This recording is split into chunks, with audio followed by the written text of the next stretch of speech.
Okay, so operations with complex numbers.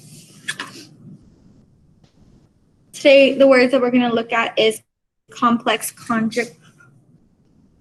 Okay, so properties of complex numbers. So the set of complex numbers, like the set of real numbers, constitutes what we call a field. A number of a field conforms to certain rules and patterns and behaviors. So basically, complex numbers follow these different types of rules that we call properties. And so we're going to look at these different properties: the commutative property, the associative property, the distributive property, the identity property, and the inverse property. And basically what we do is we use these properties to solve problems whenever we're adding complex numbers together, subtracting them together, multiplying, and we'll see how that's done. But first, let's look at these properties. So these properties tend to apply to all numbers, not just complex numbers, but they do apply to complex numbers as well. So the first one is the commutative property. Basically, this says the number on which we operate can be moved or swapped from their position without making any difference to the answer. So basically, this happens with addition and multiplication. So basically, it just means if I want to add x and y, I can also go ahead and write it like this. And it doesn't change the result or the value that I get after that. Same thing goes for multiplication. If I want to multiply x and y, that will be the same as if I wrote it like this. So the order or the position of those x's and y's don't really matter. I still end up with the same result. And so that is the commutative property. The associative property, on the other hand, means that you can add or multiply regardless of how the numbers are grouped. So kind of the same thing, but in this one we have grouping relationships. And so say that I wanted to add all of these different, I wanted to add x plus y plus z, but I wanted to group x and y. Well, the result would be the same if I were to group y and z. Basically, I would get the same ending result or the same value at the end. And so that's associative property. Same thing applies if I wanted to multiply. So if I wanted to multiply x, y, and z together, that would be the same if I grouped x and y as if I grouped y and z. And so basically the grouping doesn't really matter. At the end of the day, I'll still get the same result no matter how I group it. So that is the commutative and the associative property. Any questions about these two properties? No, ma'am. Okay. So next thing we have is the distributive property. This is pretty straightforward. It's basically a property of multiplication. So distributive properties say that I have x, y, plus z. So basically I have x times y plus z. The distributive property basically just tells me that I can distribute that x. And as a result, I get x times y plus x times z. So that's just a distributive property. That's the one we see more often, especially in algebra. But basically, you can distribute that x to create this equation that looks like this, which will give you the value that you need to answer that question. Okay. And then lastly, we have identity and inverse property, which are kind of really simple. The identity property basically says you can add or subtract 0 to any number, and the number will always stay the same. So basically, if I have x and I add 0, well, my resulting value will be x. So I can do that to any number. I can change x to y, and my resulting value will stay the same. I'll basically just get the output of my input. I'll get y plus 0 is just equal to y, because all you're doing is adding 0. The next thing is that if any number multiplies by 1, it keeps its identity. So if I have x times 1, x times 1 is x. So basically the same thing. So identity property basically means you can add 0 or multiply 1 and you'll get the same value back. So that is the identity property. The inverse property, on the other hand, basically says that any number multiplied by its reciprocal is equal to 1, and any number plus its inverse will be equal to 0. So any number multiplied by its reciprocal, so say I have x multiplied by its reciprocal, is equal to 1. And then any number plus its inverse, so x's inverse will just be my negative x. And that's just equal to 0. So that is the inverse property. Okay. So these different properties apply to complex numbers. They also apply to real numbers. And using this, we can go ahead and solve different complex numbers whenever we add them, subtract them, multiply them, or etc. So we're going to see how we do that today. So first thing, how do we add complex numbers? Okay, well, the first thing you want to do here is it's telling me to add negative 12 plus 4i plus 9 minus I. So how do I add those together? Well, the first step I need to do is remove my parentheses. So I'm just taking away those parentheses. I'm doing away with them. Okay, so move my parentheses. The next thing I want to do is combine my like terms. So I want to combine all my whole numbers and all of my imaginary numbers. So 12 plus 9 plus, remember I'm adding them, so plus 4i minus I. So allowing me to group them takes me into the associative property. If you're wondering why we can do that, it's because of the associative property. And then all you have to do is solve. So 12 plus 9 is negative 3. 4i minus I is 3i.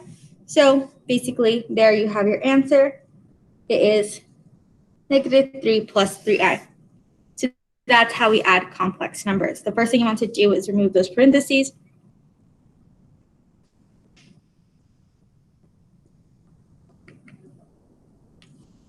Just instead of having to write the whole number. So you're going to remove those parentheses.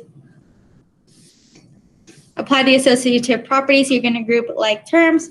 And then basically you just simplify, or you go ahead and solve for those. And then you get your resulting complex number, which is the result of you adding these two numbers together. Okay. Any questions here? Questions, concerns? No? Okay. So that is for adding complex numbers.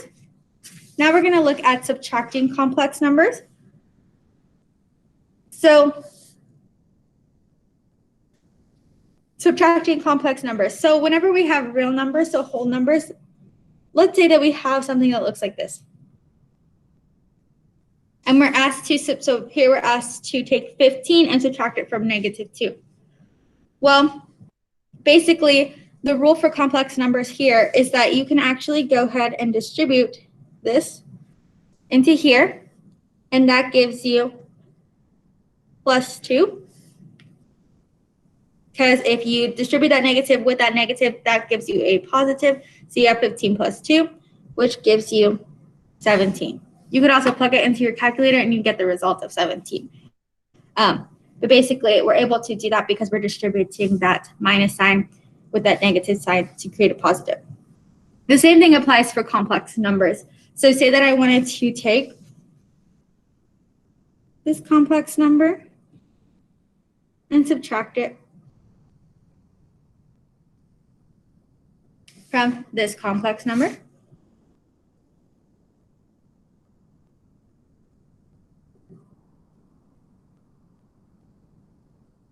Okay, give me 1 second.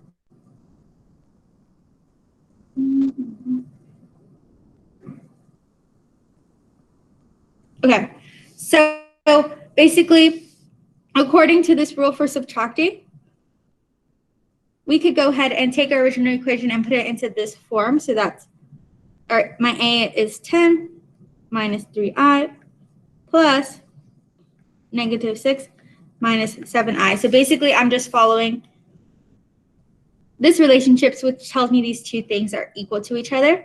So I'm taking my original subtraction complex numbers and putting them into this form where instead of subtracting, now I'm adding. But it's basically the same thing, just so it's easier to work with.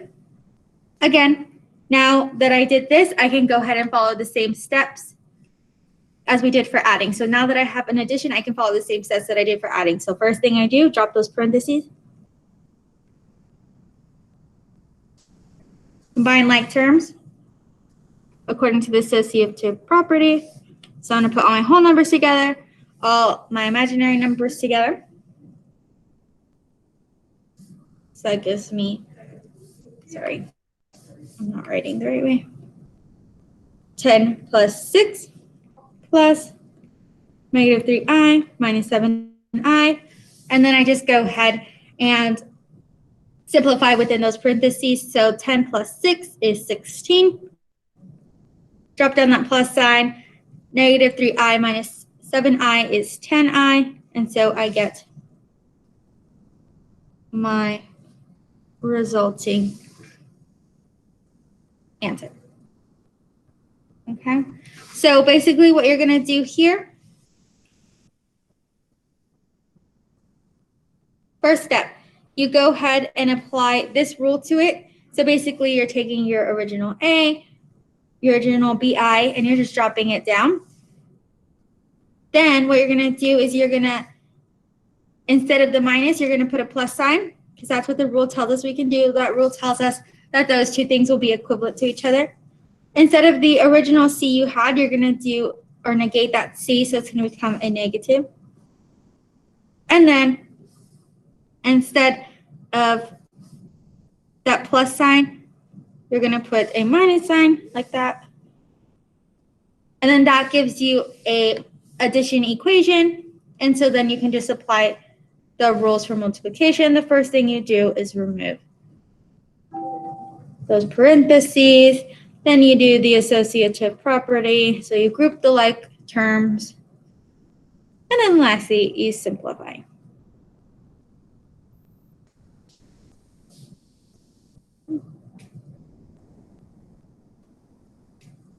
So that's how you would go ahead and solve this problem. Okay.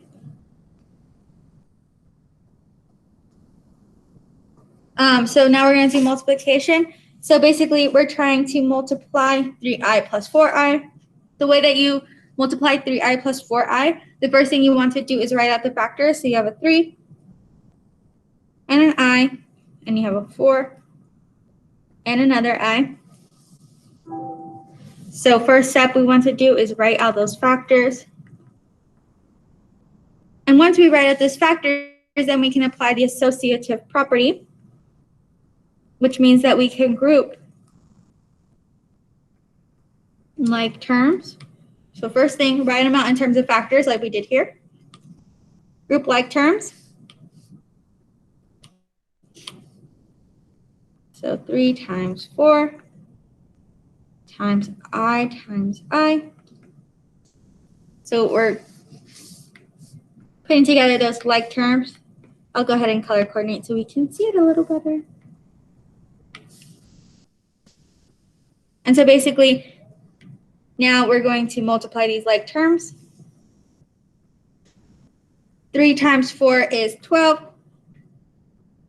I times I is I squared. We learned that I squared is equal to -1, that chart we had. So I'll just substitute that in. And this is the chart that we had from our last lesson. I'm going to go ahead and show it.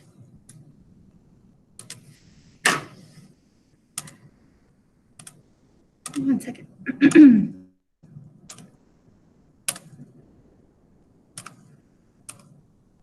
So it's this chart right here. So I squared equals -1. So this is what we're using to go ahead and identify that. So that's why we can substitute -1 for I squared.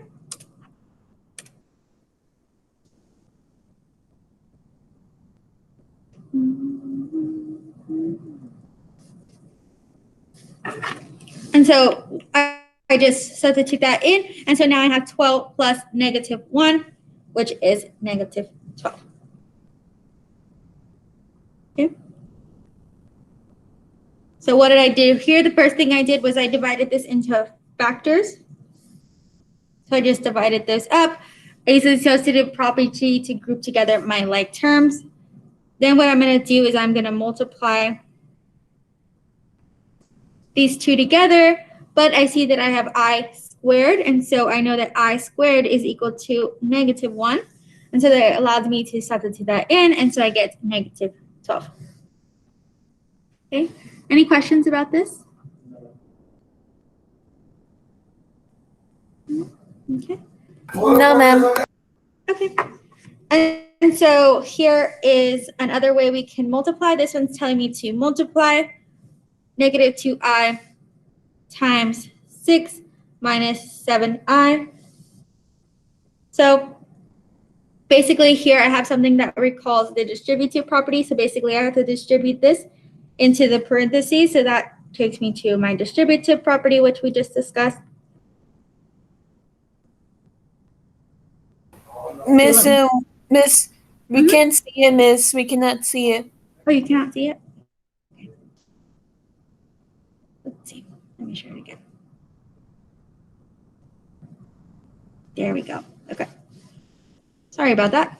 So we have this multiplication -2i times 6 minus 7i. Because we have one set outside of the parentheses, we can go ahead and distribute that into the parentheses using the distributive property. So basically that just gives us -2i times 6 minus -2i times 7i. So basically I'm just distributing that in to the 6 minus 7i. So this is what I'm with. Because I am multiplying, what I want to go ahead and do is factor. So I'm just taking my 2, taking my I, taking my 6 minus, I have my 2, my I, my 7, my I. So this is the factoring that we just did in that other multiplication. So the first thing you want to do is write them in terms of factors so that it's easier for us to group them and solve that way. So now we just factor. So basically we're just breaking those things apart. Like that. Okay, so we're breaking them apart or factoring. Now we want to apply the associative property, which allows us to group our like terms together.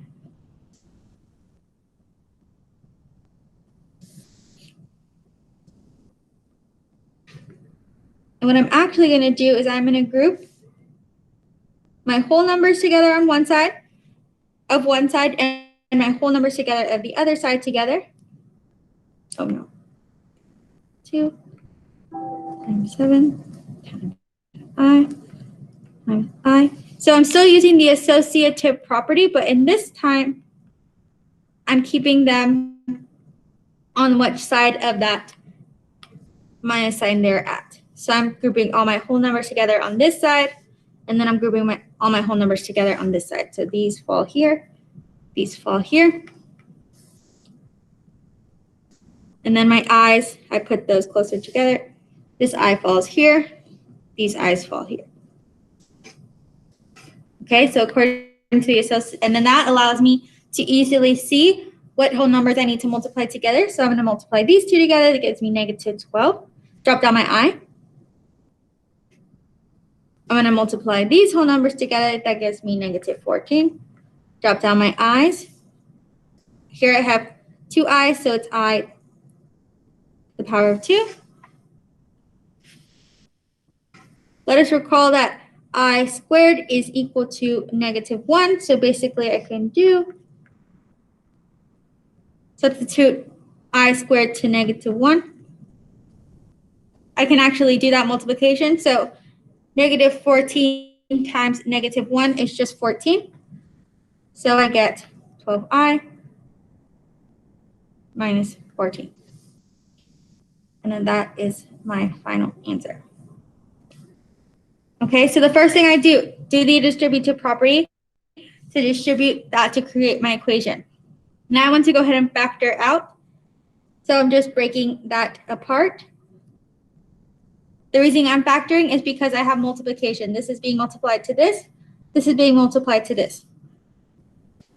Okay, now I apply my associative property, but I want to apply the associative property where it keeps that minus sign in the middle. So I do it to one side and I do it to the other side. All my whole numbers together, all my whole numbers together, all my i's together, all my i's together. Then that's when I can go ahead and do my multiplication, just straight down. That gives me negative 12. This gives me negative 14. And then because this gives me 2i, which I see right here, I can substitute that with negative 1 to make it easier for me to solve. Negative 14 times negative 1 is a positive 14. So this becomes positive 14. And so that's how I get my end equation, which is negative 12i minus 14. Okay. So basically what we're doing whenever we're applying these different operations is we know our rules for adding. Whenever we subtract, we want to get it to where we can add it, so where we can apply those rules. For multiplying, we have our set of rules, and basically that's the set of rules that we apply every time we multiply. First thing we factor, then we apply the associative property, then we actually do that multiplication, and that's how we solve, which we see here. So I will write down these rules more clear for you at the end of class, but just know that basically all of our adding and subtracting, we're trying to make it into adding so that we can apply these rules. And then all multiplications, you're basically just applying those rules over and over and over.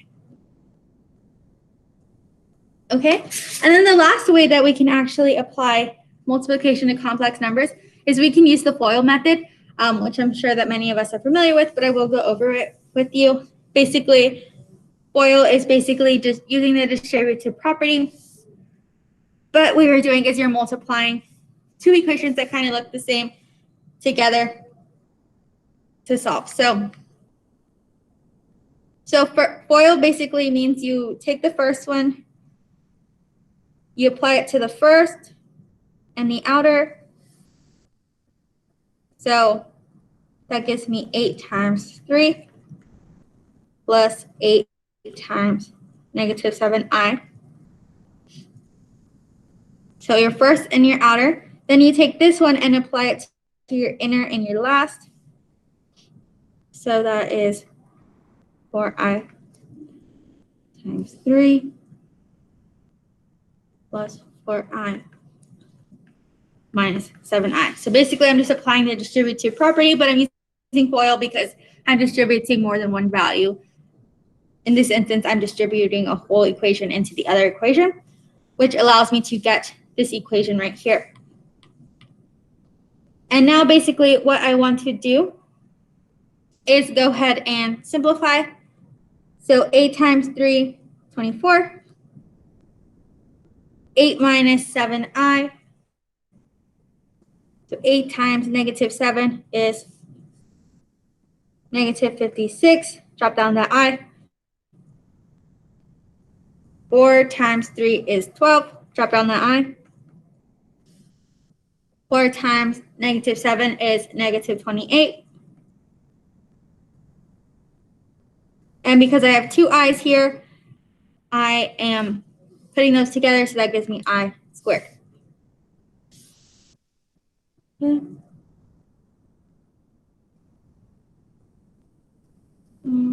Yeah. So because I have an I squared, I know that I can substitute in negative 1. So I'm just going to rewrite that, but this time I'm substituting in negative 1. And then negative 28 times negative 1 is a positive 28, so that gives me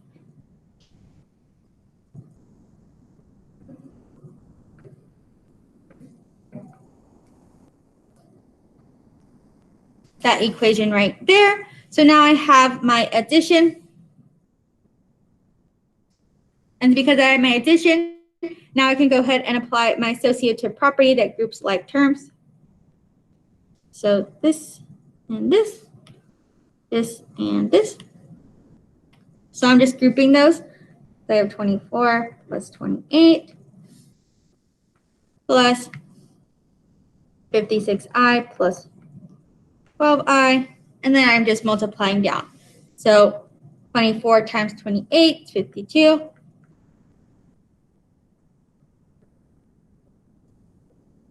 Oh, this is actually subtraction.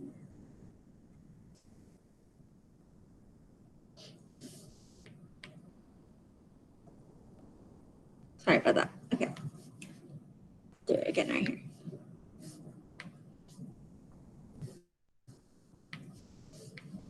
So basically this was just a negative, which I forgot. So the negative, I just have to drop that down. Okay.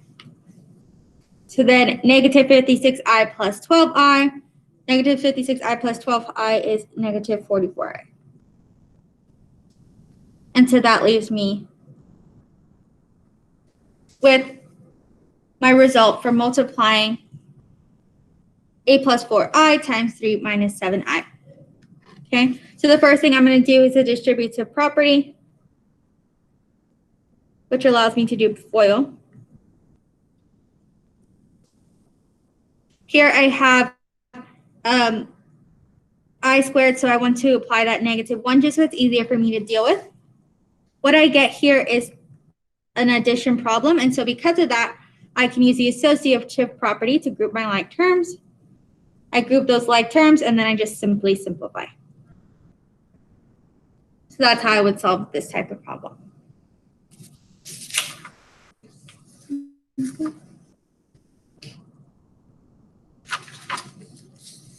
And so basically, if that was too lengthy of a process, basically what you're doing to those complex numbers is you're doing the same thing you did to real numbers. So we've seen problems like this before in algebra, and you know that you just apply the associative property or the distributive property, and then that gives you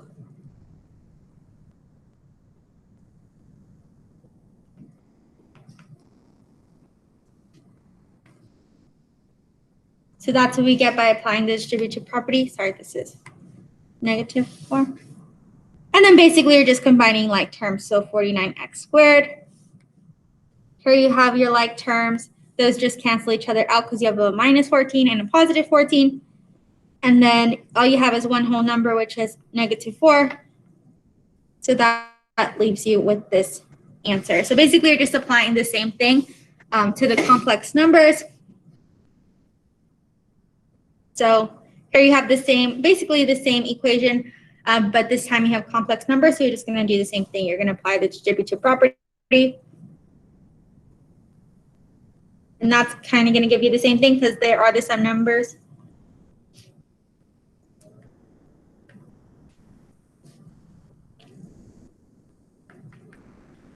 So you end up here.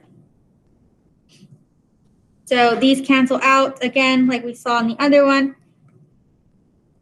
But in this one, you have I squared. And so because you have I squared is equal to -1. So you can just substitute that in. And then that gives you 49 plus 4, which is 53. So there's a little bit of a difference, but basically you're applying the same process. But the difference is that whenever you apply the FOIL method to complex numbers, what you're going to get is a whole number or a real number. So your result is going to be a real number. Instead of here, you have an equation. So complex conjugars are the same complex numbers with a different sign in the middle. The product of these two complex conjugars is always a real number.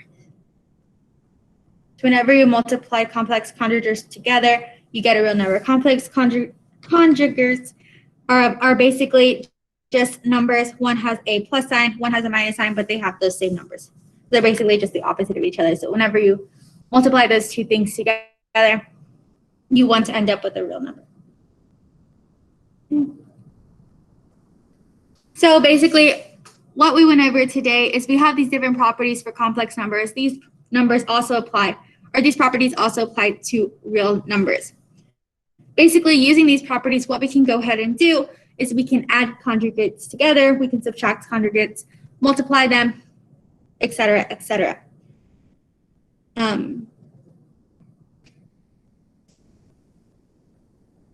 And so basically we have these different steps for going about doing this.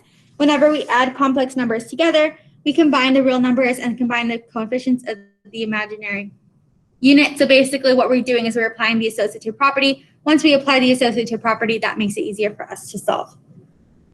For the subtraction, what we're doing is we are changing that to an addition so that we can go ahead. Once we change it to an addition, we can apply this property, which allows us to group those numbers together and solve. So it makes it easier for us, which is what we did previously. And then lastly, to multiply complex numbers, we can use the distributive property, which we did, or we can apply FOIL depending on the type of problem that we have. But basically, you would just follow the same steps, apply the distributive property, and then go about multiplying.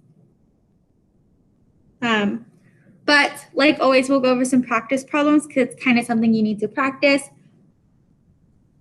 I will post a video for you to watch tomorrow because we are not meeting tomorrow. But once you watch those practice problems, you'll basically get a gist of what we're doing here. But basically, we're just taking all these different properties and using those properties to solve these different types of problems. Okay. Any questions? And then, like always, I'll put a little sheet. I'll post the sheet, which kind of simplifies today's lesson so that it's easier for you to understand as well. Okay. Any questions? If there's no other questions, you guys may log off, and I'll see you guys Friday. Bye, guys.